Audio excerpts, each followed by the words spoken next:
É este sentimento que Paulo quer que não só a igreja de Filipos, mas toda a comunidade dos cristãos tenham. De sorte que haja em vós o mesmo sentimento que houve em Cristo Jesus. Esse Jesus que abre mão de tudo para servir. Em Marcos 10, 45, ele diz que o Filho do Homem não veio para ser servido, mas para servir e dar a sua vida em resgate de muitos. Ele veio para servir. Então quando eu olho para um irmão e faço um sinal, e ele sabe que eu estou fazendo sinal para lhe pedir alguma coisa, e ele faz que não está vendo, essa pessoa não pode dizer que é um discípulo de Cristo. Não é isso? Ou quando eu convido alguém para fazer um trabalho, meu irmão, você pode trabalhar, você pode participar semana que vem do evento assim, se vir. A igreja, não irmão, não posso que eu vou adoecer. Ou então, não irmão, não posso porque vai chover. Vira logo meteorologista. E tem gente assim, vou ficar rouco, irmão, não vai dar. Nós não podemos dizer que somos discípulos de Cristo, porque Cristo tinha disponibilidade para o serviço. Tanto que lá em João 13, perto de morrer, viu? Inclusive, vocês leem Bíblia, só estou relembrando, não estou ensinando as coisas aqui essa manhã. Se tem uma coisa que Jesus fez perto de morrer, foi trabalhar.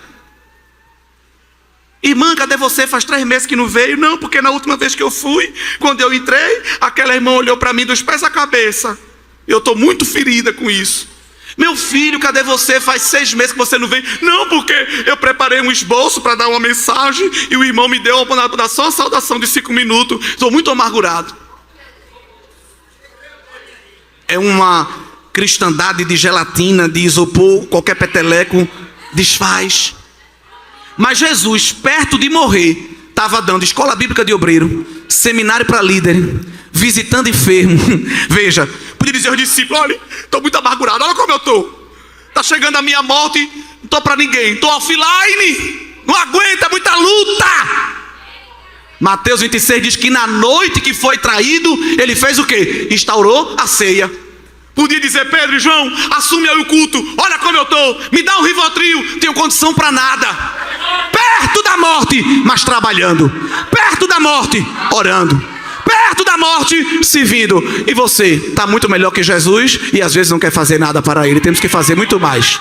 Está bem vestido, está bem arrumado. Eu estou pregando aqui, estou sentindo o cheiro do almoço. Já estão pensando na comida. Jesus tem visitado a nossa mesa, visitado o guarda-roupa, tem nos calçado, tem nos vestido, tem nos dado família, tem nos dado amigos, tem nos dado estudo, tem nos dado ouro, prata, leite e mel, tanta coisa boa. O que é que nós podemos fazer para Ele?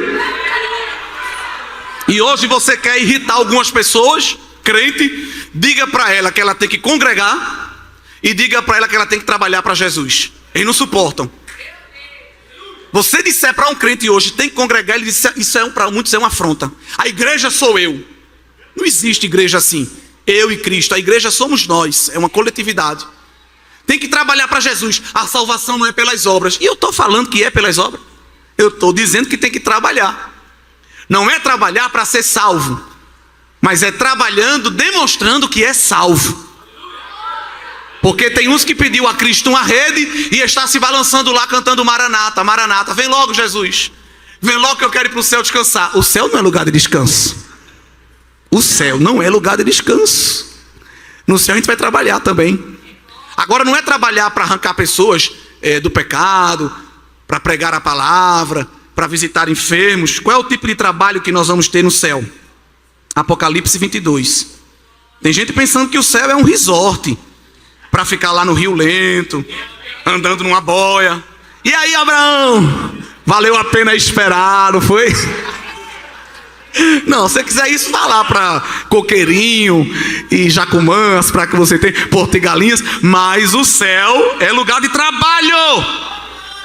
Apocalipse capítulo de número 22. Será que tem alguém que pode ler? Versículo 3. Eu estou à vontade, viu? O pastor disse que era para eu ficar.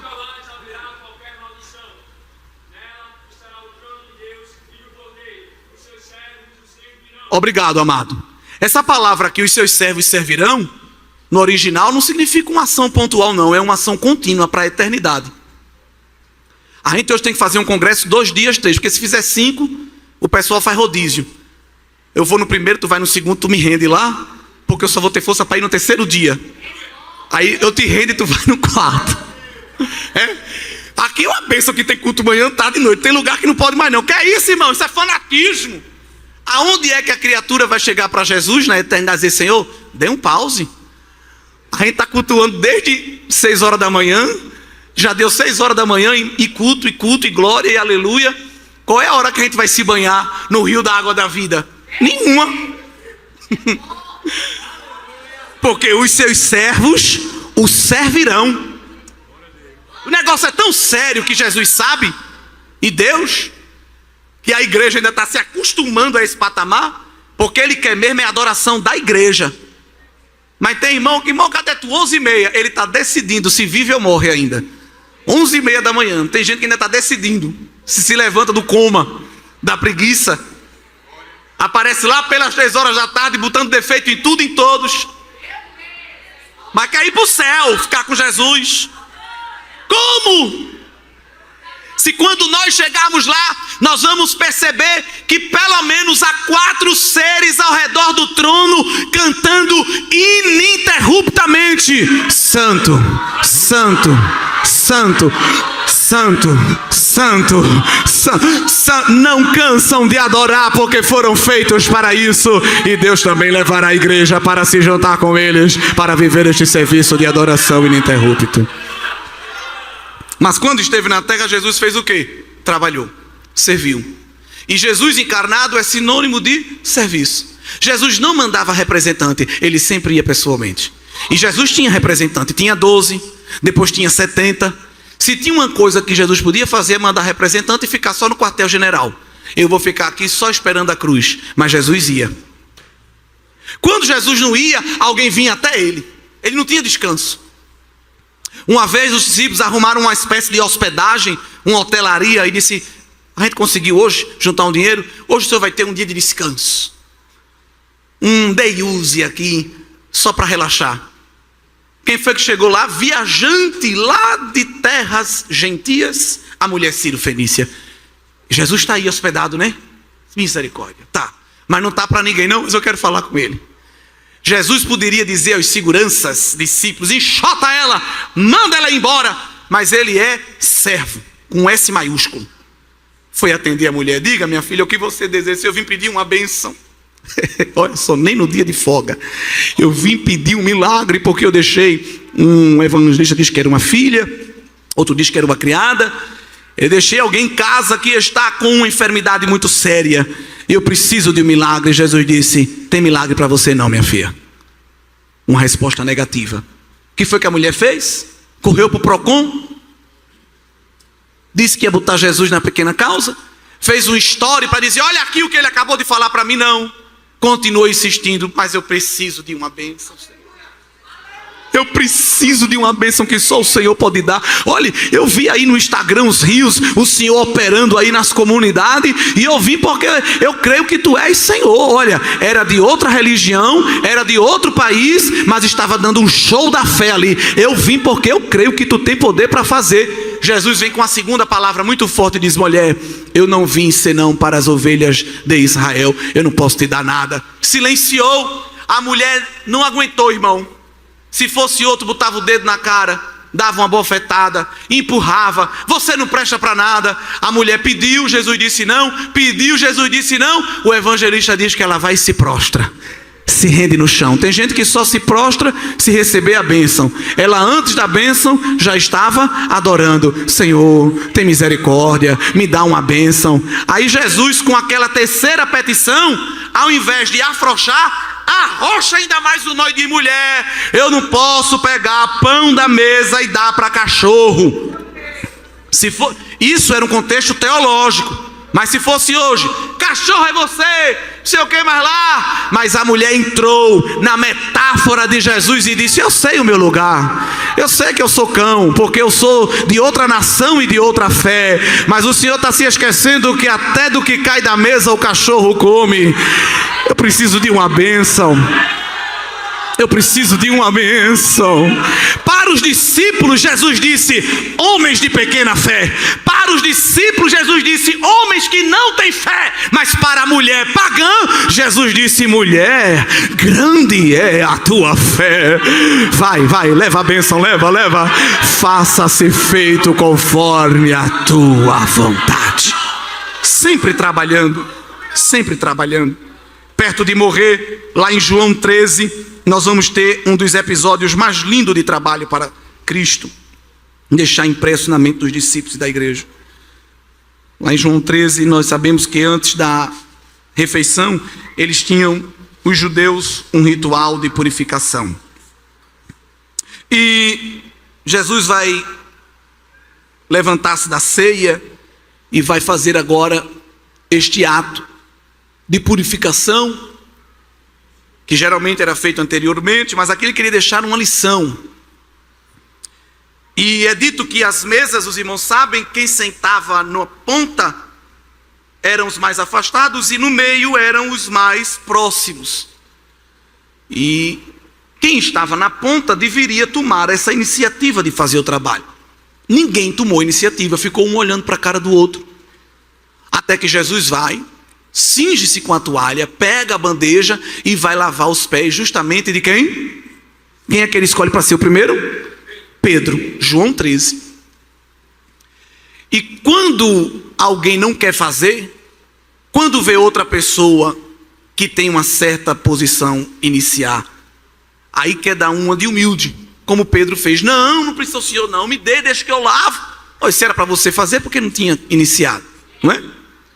Não quer fazer, mas quando vê quem não era para fazer, aí diz: não, eu estou aqui para lhe servir, eu estou aqui para carregar a sua mala, estou aqui para lamber a sola do seu pé. Não, se é servo disponível, não espera ninguém pedir para fazer.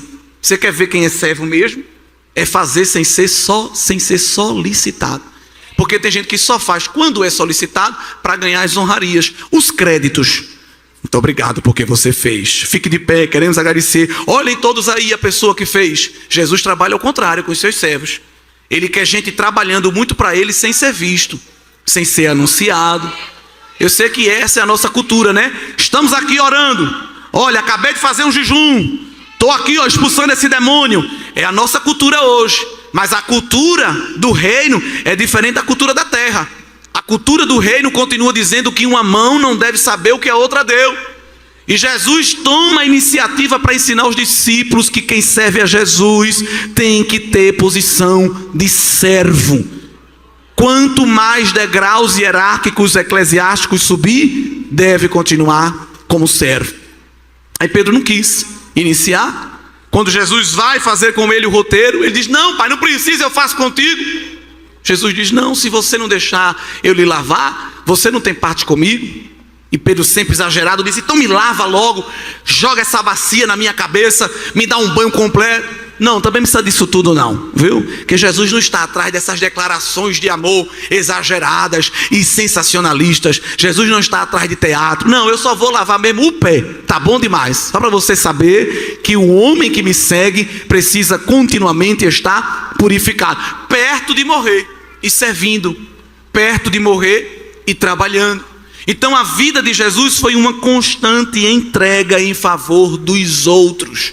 Aquele que estava acostumado a estar no trono, recebendo toda a adoração e recebendo todo o louvor.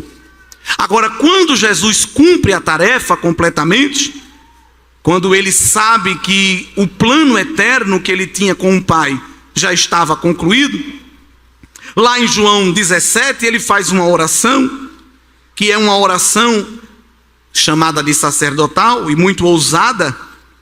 Eu creio que só Jesus podia fazer esta oração. Não sei se tem alguém aqui que tem.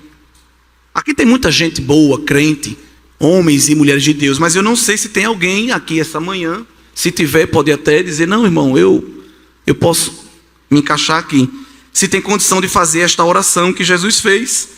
Em João 17, verso 4, ele diz ao Pai: eu glorifiquei-te na terra, tendo concluído a obra que me deste a fazer. Agora, glorifica-me tu, ó Pai, junto de ti mesmo, com aquela glória que tinha contigo antes que o mundo antes que o mundo existisse. Jesus está dizendo ao Pai: eu fiz o que eu combinei com o Senhor que eu faria. Agora eu quero que o Senhor faça a sua parte. É por isso que eu estou perguntando se tem alguém aqui essa manhã que tem condição de fazer essa oração para Deus. Eu quero de volta o que é meu. A gente gosta de cantar isso, né? Restitui! Será que tem alguma irmã de oração, algum obreiro? Eu já quero dizer aos irmãos que eu mesmo não tenho condição. Se tem algum jovem, algum músico, algum cantor aqui que diz: não, eu posso ficar em pé e dizer ao Pai: o que era para eu fazer para ti, está feito, me dê minha parte. Não tem ninguém nessa multidão, nessa linda multidão, não tem. Mas Paulo quer que a gente desenvolva o mesmo sentimento de Cristo, que é o sentimento de quê? De tarefa completa. Tem um na terra que chegou a esse nível. Paulo, quando estava perto de morrer, não ficou correndo às pressas para tentar fazer o que não tinha feito, não. Escreveu uma carta dizendo: a minha carreira está completa, eu guardei a minha fé, eu cumpri o meu ministério, e agora eu estou como um copo prestes a ser derramado como oferta de oblação. Eu estou prestes a ser derramado como oferta líquida. A minha vida, Timóteo, está só uma gotinha, olha. Eu já vou embora. Mas o que era para eu ter feito, eu já fiz. E só estou esperando, ele pôde dizer isso, a coroa que me está reservada. Não só para mim, mas para todos aqueles que amam a vinda do Senhor. Então Paulo chegou nesse nível de Jesus, de ainda em vida dizer: completei o que Deus confiou para mim fazer. A maioria de nós ainda está tentando completar. Existe um grupo que ainda está tentando descobrir o que é que Deus quer que ele faça.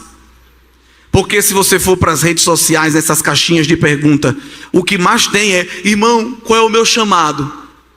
Mas como é que eu vou saber qual é o seu? Por que é que a gente não sabe o nosso chamado? Porque a gente não está perto de quem chama. Se a gente ficar perto de quem chama chama direitinho e não deixa dúvida. O problema é que a gente não está perto dele na palavra, não está perto dele na oração. Aí fica procurando os gurus da internet. Qual é o meu chamado? O que é que Deus quer para mim? Procura uma vigília, procura uma consagração, um ciclo de oração. Bota a tua face no pó e fica lá derramando tuas lágrimas. Deus, eu quero saber o que tu queres de mim. O que é que tu queres que eu faça? Eu não quero ser mais um no meio da multidão. Tu quer usar minha mão, meu pé, minha voz, minha mente? Onde é que tu queres me encaixar? Que ele vai marcar um encontro pessoal. Ele não vai mandar recado, ele vai pessoalmente. Porque quando ele chama, ele vai pessoalmente. E ele vai dizer o que quer. Ele não vai mandar recado, ele vai pessoalmente. Como ele foi para Jeremias, como ele foi para Isaías, como ele foi para Ezequiel. E tudinho, quando recebeu a presença dele, a pancada da glória foi tão grande que caiu no chão. Hoje, quando a gente recebe a glória, a gente pula. Dizem, né, que quando recebe a glória, é muita glória, pula. Mas na Bíblia, todo mundo que recebeu uma pancada da glória, pá! Porque o que é que significa a glória no hebraico? Peso. Peso. E a própria gravidade bota o peso para onde? A força-peso vai para onde? Os físicos sabem. Para baixo. Então quem é cheio da glória está mais embaixo do que em cima. Aprenda isso. Está humilde. Pai do Senhor, meu irmão. Pai do Senhor não. Deixa eu ver se você é digno de receber. Eu estou orando muito. Irmão, você pode pregar naquela congregação? Ali tem que atingir o nível de santidade ainda para eu poder entrar lá. Não tem nada da glória de Deus. Porque quem recebe a pancada da glória de Deus se humilha. É uma pancada tão forte que esvazia a gente. Deixa a gente todo quebrado, todo esmiuçado. Quando Ezequiel viu só o carro do trono andando, foi tanta glória que caiu. Aleluia. Aí o pai mandou o Espírito tocou nele, soprou nele e falou com ele: levanta, filho do homem, eu quero falar contigo. Fica caído não, você não viu nada ainda. E só foi o trailer. As temporadas vão começar, tem muitos episódios da minha glória. Tu vai ver ainda o carro da glória de Deus andando por cima cima de Israel. Tu vai receber revelação apocalíptica. É tanta glória que tu parece que vai explodir, vai nada. Jeová está só untando a forma, a glória. Ainda vai descer tanto azeite na tua cabeça. Tu tem 13, 14, 15 anos, Deus não está vendo isso não. Ele já está acendendo as labaredas da fornalha e está pegando esta massa informe e dizendo: vem para minha mão que eu vou começar a fortalecer tua estrutura. Vai vir peteleco, vai vir pontapé, vai vir soco, mas não vai te quebrar, porque a minha glória vai preencher. A minha glória vai capacitar as tuas fragilidades. Deus está nesta manhã renovando a estrutura. Está pegando adolescente e dando estrutura de ancião. Você sabia que Deus faz isso?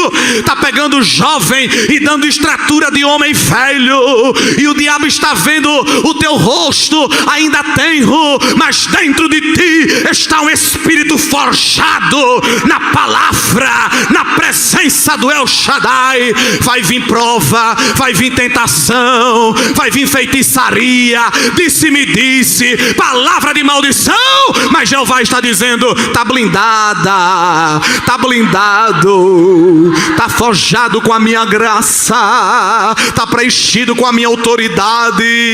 Tome a sua proteína, tome o seu suco, coma a sua batata doce, mas sobretudo receba a vitamina da palavra, que te dará força contra a carne, contra o mundo e contra o diabo, para você poder cumprir o chamado de Deus na sua vida integralmente. Qual é o nível de serviço que estamos prestando para o Cordeiro de Deus? Qual o nível de comprometimento que nós estamos tendo com o Cordeiro de Deus? Aquele que se comprometeu completamente com a nossa vida. E por se comprometer, e por se dedicar, e por entregar a sua vida completamente em serviço, o Pai, de fato, deu a ele o que havia combinado na eternidade. Por isso que o terceiro estágio aqui de Filipenses 2, Paulo diz que após cumprir o seu sacrifício, no verso 9, Deus o exaltou soberanamente. Se Jesus se rebaixou ao mais último nível, o Pai lhe exaltou ao nível mais alto. A palavra exaltou soberanamente acontece só aqui no Novo Testamento. Na Bíblia toda não ocorre essa expressão com mais ninguém, só com Jesus, que significa lhe exaltou ao ponto máximo, que é o ponto de Deus. E nós vamos observar isso muito bem explicado, porque ao nome de Jesus se dará autoridade sobre todo o nome, para que línguas confessem e para que joelhos se dobrem. E isso não é historinha, isso é Bíblia. Quando a gente pega os evangelhos e Apocalipse, a gente vê como isso está muito bem encaixado. Nos evangelhos, nós estamos vendo Jesus humilhado. Em Apocalipse, Jesus exaltado. Nos evangelhos, o Jesus encarnado revela todo o cumprimento da humilhação. Em Apocalipse, o Jesus exaltado revela todo o cumprimento da glorificação. Nos evangelhos, Jesus é o cordeiro que foi morto. Em Apocalipse, ele é o cordeiro que reviveu. Nos evangelhos, nós vamos ver Jesus montado no jumentinho na entrada triunfal. Em Apocalipse, veremos Jesus montado num cavalo branco, no seu retorno glorioso. Nos evangelhos, nós vamos ver Jesus recebendo uma coroa de espinhos que lhe fez sangrar. Em Apocalipse, na redenção final, Jesus tem uma coroa com muitas pedras e diademas preciosos.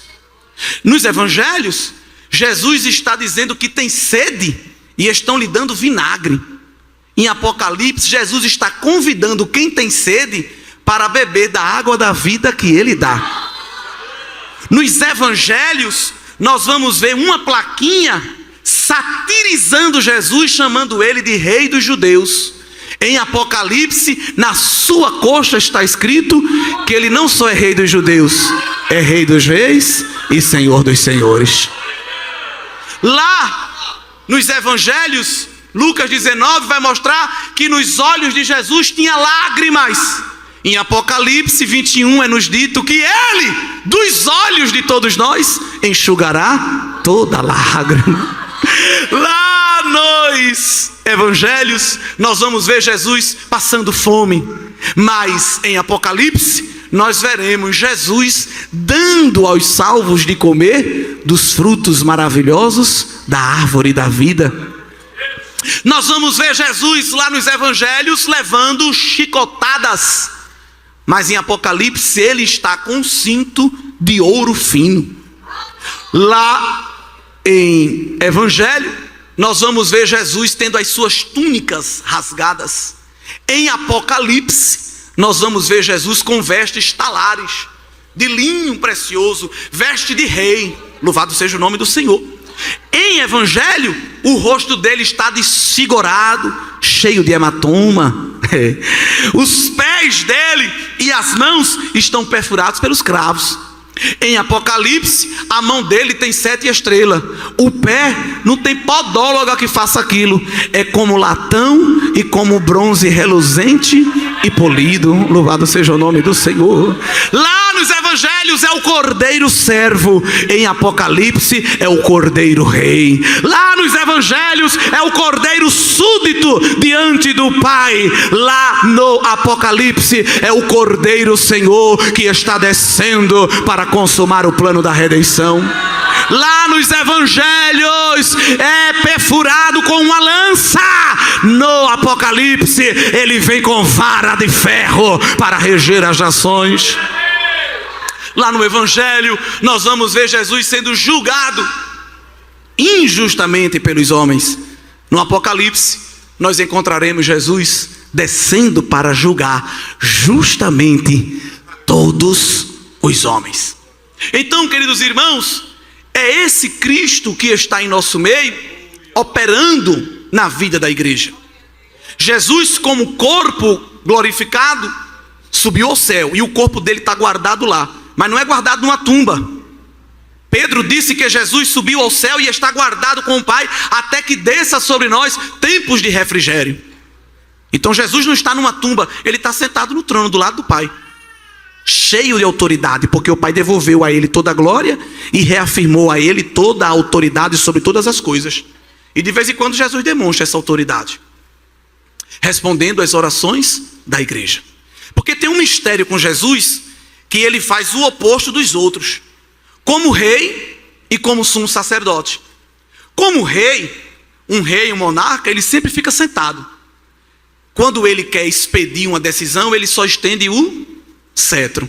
Um rei não fica em pé, ele sempre sentado fica dando as suas decisões. O Salmo 110, o pai profetiza para o filho: disse o Senhor ao meu Senhor, assenta-te à minha direita, até que eu tenha posto os teus inimigos por escabelo dos teus pés. Banquinho para descansar o pé. Deus vai fazer os inimigos de Jesus como banquinho para ele apoiar o pé. Então, enquanto isso não acontece, Jesus está sentado à direita do Pai. Como rei, os líderes humanos precisam gritar muito para ser visto. Jesus, como rei, resolve tudo sentado. Pode resolver sentado, mas ele é tão especial que de vez em quando faz questão de ficar em pé. Porque para ouvir a oração da igreja e responder, basta ele se inclinar. O texto poético diz que ao se inclinar ele ouve. Mas ele diz que por causa da opressão do pobre, do gemido do necessitado, eu me levantarei agora, diz o Senhor. Se levanta, e se levanta. Quando Estevão, primeiro mártir, em Atos 7, estava posto a ser apedrejado pelo sinédrio e morrer, o que foi que Jesus fez? João 7, ou Atos 7, diz que Estevão viu o céu aberto, viu o Pai sentado no trono e viu o Filho aonde? Onde foi que o Filho estava? Em pé, à direita do Pai. Jesus fez questão de ficar em pé. Ele podia mandar anjo, mas ele fez questão para recepcionar o primeiro herói da igreja, o primeiro mártir. Vem, Estevão, vem, tu tá vindo para ficar comigo, de pé. Paulo, Jesus chamou para vir vê-lo, porque Paulo, de maneira, se fosse hoje, Paulo ia gravar live, ia tirar selfie para mostrar a todo mundo, pela questão midiática. Mas Paulo foi ao terceiro céu e não disse nem que era ele, disse que era um outro homem. Mas todos nós concordamos que era ele mesmo. Então para Paulo, Jesus disse: vem cá, dar uma olhada, só o trailer do que está te esperando. Para João foi melhor ainda, porque Paulo, Jesus disse, venha cá. Para Estevão, Jesus disse, estou aqui, a gente vai se encontrar. Mas para João foi mandado para uma ilha de exílio como prisioneiro de alta periculosidade, que era a ilha de Patmos, porque Domiciano, imperador romano, não suportava João, com aquele jeitinho dele manso, calmo, quando pregava, as multidões se convertiam. Então ele era prejuízo para o império. Prende em Patmos, que lá ele não vai ter comunicação com ninguém. Pode até morrer quando desembarcar na ilha, que as feras selvagens ficavam ali e devoravam muitos prisioneiros ao chegar. João escapou, ficou preso. Eu creio que Jesus pediu permissão ao Pai. Disse, Pai, eu sei que eu tenho que ficar aqui até se cumprir os tempos de refrigério. Ele só desce para buscar a igreja. Ele subiu e desce nas nuvens para buscar a igreja. Jesus com o corpo glorificado. Isso é a Bíblia, não é? Mas para João, ele abriu um parêntese na ilha de Patmos. E eu creio que ele pediu ao Pai, deixa eu ir pessoalmente, porque ele vai ver muita coisa aqui do céu, mas deixa a gente mostrar que a gente está com ele também. Foi quando João viu aquele estrondo. Isso é tremendo, porque a gente quando ouve os estrondos, sai correndo, com medo. Mas João quando viu o estrondo, ele sabia que o estrondo era algo espiritual. E lá em Apocalipse capítulo 1, versículo a partir do número 12, ele se virou e viu no meio dos castiçais um semelhante ao Filho do Homem, vestido até os pés de uma veste comprida, cingido pelo peito com cinto de ouro, a cabeça e os cabelos brancos como a lã, os olhos como chama de fogo, os pés semelhante a latão reluzente, como se tivesse saído da fornalha, a voz como o som de muitas águas, na mão 7 estrelas, na boca espada aguda, rosto como o sol. Quando viu, caiu prostrado. Jesus disse, tenha medo não, fique em pé, eu vim lhe visitar. Eu não preciso mostrar RG, nem passar no raio-x, nem dar gorjeta para a gente. Eu vim lhe visitar. Levanta, porque a revelação vai começar a descer. Escreve o que tu vai ver e sela, porque são palavras verdadeiras e fiéis. Louvado seja Deus. Então Jesus glorificado abriu essa exceção para ser visto por João na ilha de Patmos. E como rei, ele quebra essa exceção. É para ele estar sentado como rei, mas ele fica em pé. Agora, como sumo sacerdote, é o contrário, é para ficar em pé. Porque o sacerdote, diz o autor aos Hebreus, usando o ofício levítico, nunca se sentava, fazia o trabalho sempre em pé, porque o trabalho nunca estava concluído.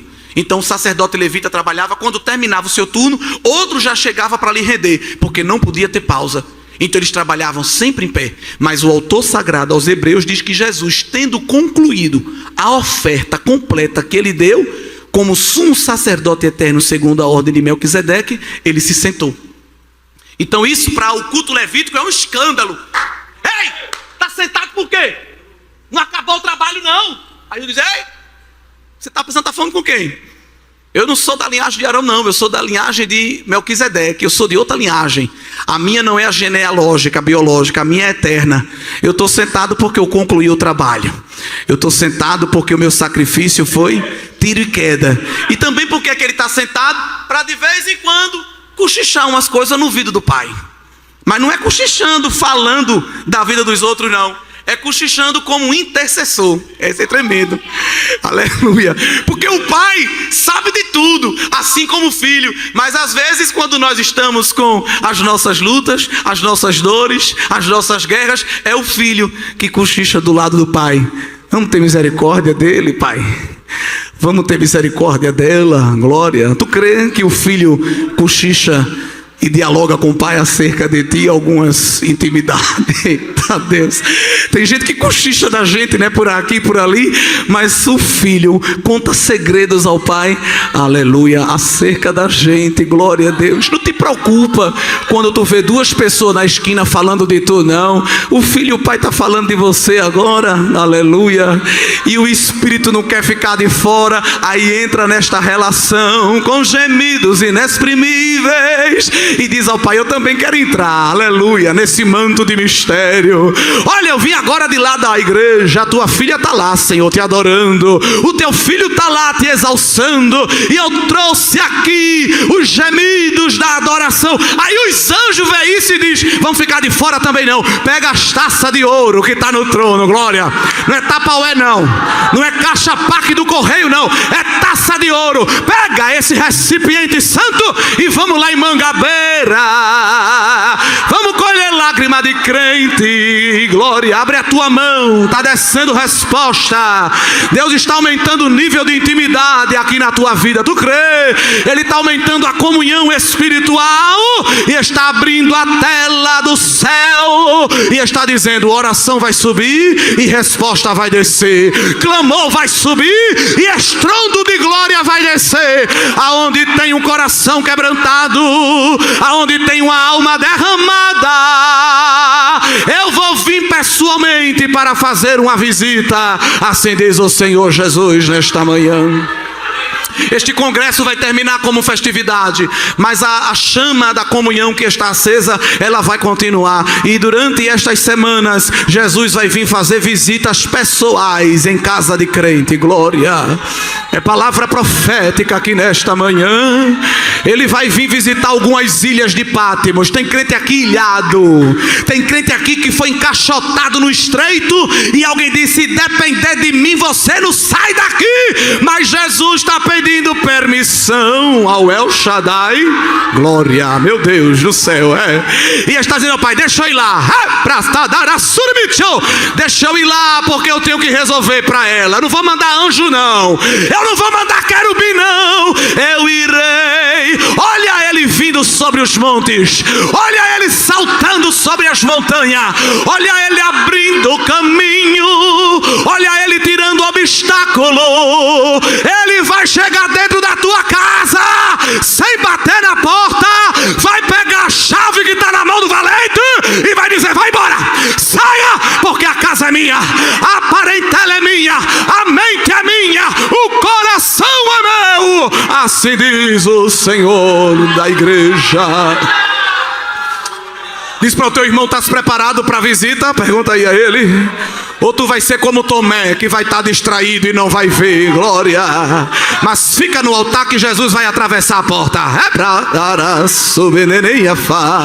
Ele está vindo com providência, ele está vindo com livramento e ele está vindo com bem-estar espiritual. Há uma opressão querendo se instalar na tua mente, mas ele é cordeiro que também é leão. E quando ele brada, abala as estruturas do mal e põe o inferno para recorrer. Que Deus nos abençoe.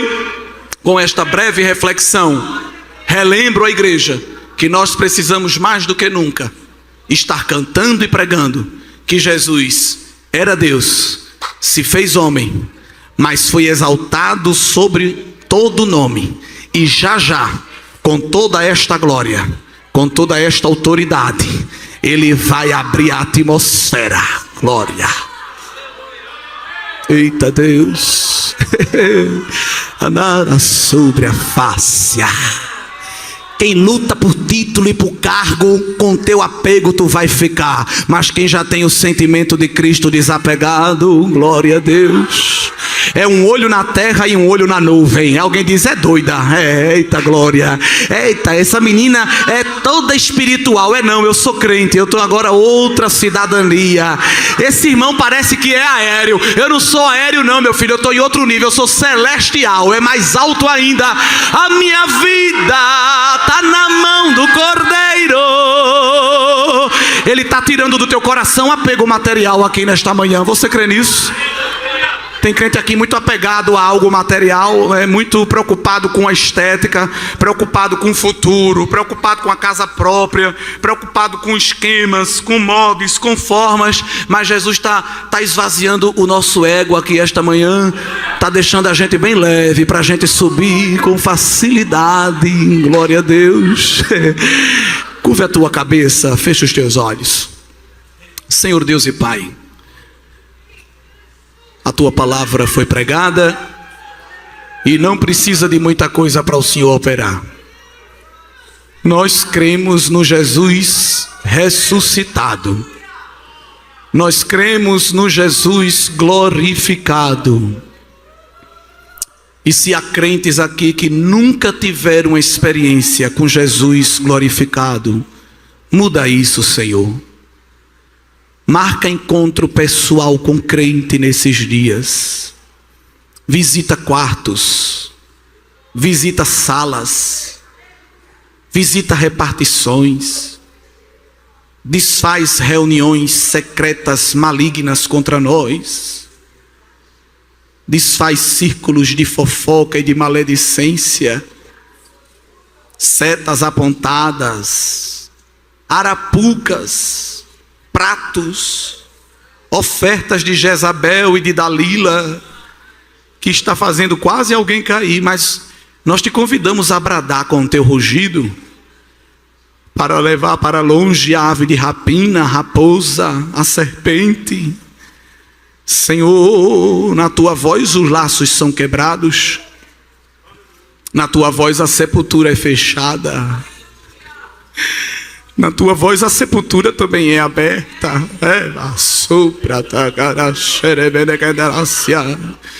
O Senhor dá a ordem e a enfermidade sai, mas o Senhor também dá a ordem e ela chega. Quem impede? Os vírus te obedecem, as bactérias. Senhor, o vento, o fogo, a água. O Senhor manda o céu abrir, Ele abre. O Senhor manda fechar e Ele fecha. O Senhor dá ordem às montanhas, às placas tectônicas, aos vulcões. Os governos, os presidentes, os judiciários, os executivos, os legislativos, os militares, os demônios debaixo da terra, em cima da terra, no meio dos ares, os poderes visíveis, os invisíveis, os poderes de dentro e de fora. Senhor, quem pode resistir ao teu comando? Quem fica de pé diante do teu brado? Quando tu falasse com Paulo, ele não suportou a tua glória. Quando tu falasse com Senaqueribe, ele deu marcha ré. E ele gritava, dizendo para Ezequias: ninguém vai livrar. Quem é o vosso Deus? E tu dissesse: eu vou mostrar a ele quem é. Um anjo, um anjo mostrou o teu poder e o teu senhorio. Mostra, Senhor, o teu senhorio nesta igreja. Mostra o teu senhorio nesta cidade. Mostra o teu senhorio neste país, que está uma bagunça, que zomba do teu nome. Nós cremos, Senhor, que tu és Deus e queremos entronizar-te aqui nesta manhã. Toma, Deus, a nossa voz, que não seja a nossa, seja a tua. Esse espírito de prostituição, Deus, que está querendo tomar este irmão, este espírito de luxúria que está querendo algemá-lo, eu te denuncio e te repreendo agora, Satanás.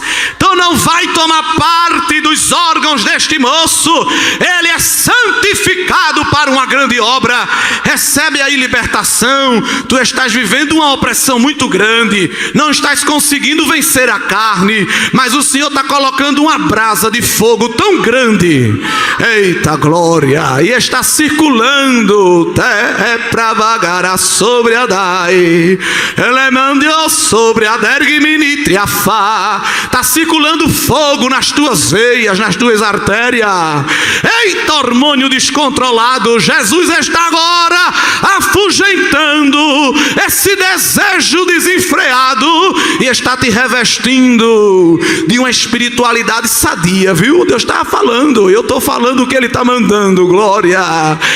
Ei, concupiscência, os teus dias estão contados, porque o Cordeiro vem buscar a igreja e nos livrará da sedução do pecado.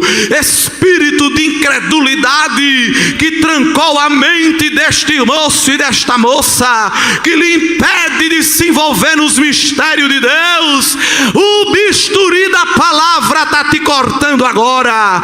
Laço maligno, a espada da palavra te desbarata e Deus concede liberdade. Deus te dá a leveza à tua alma. Recebe, porque Ele tem misericórdia de ti, Ele te abraça nesta tarde. Já é tarde, glória, mas o Senhor não tem relógio, aleluia.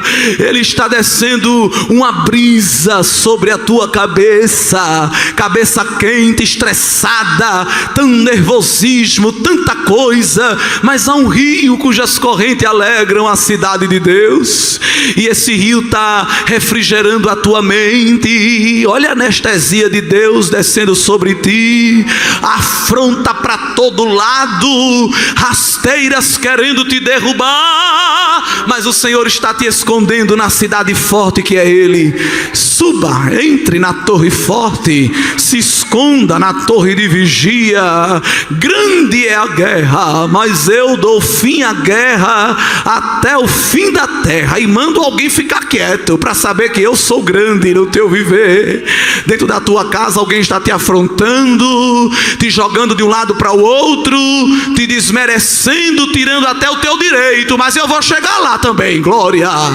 Eu vou fazer uma visita a alguém que está gritando contra a tua fé, e vou calar o grito do afrontador. Assim diz o Senhor Jeová: estou colocando um cântico novo na tua boca, vou te tomar nos meus mistérios dentro da tua casa, aleluia. O diabo quer tomar lá a dianteira, mas eu vou mostrar a ele que o meu espírito é maior. E dentro da tua boca eu coloco os meus mistérios e digo a você: abra a boca e fale, porque sou eu que lhe dou esse mistério. Porque quando você fala, ele sai como uma bola de fogo para queimar as arapucas do inimigo, que são invisíveis, você não vê, mas eu vejo. Quando eu mando você cantar dentro de casa, é porque eu quero quebrar corrente. Alguém quer que tu escute rock, MPB, funk, mas eu habito no meio dos louvores, e quando tu canta eu te tomo naquela guerra, e desfaço as armas dos midianitas. Anda sobre a forga. Será que tu tem coragem? Deus está falando: abre a tua mão e recebe uma arma nova.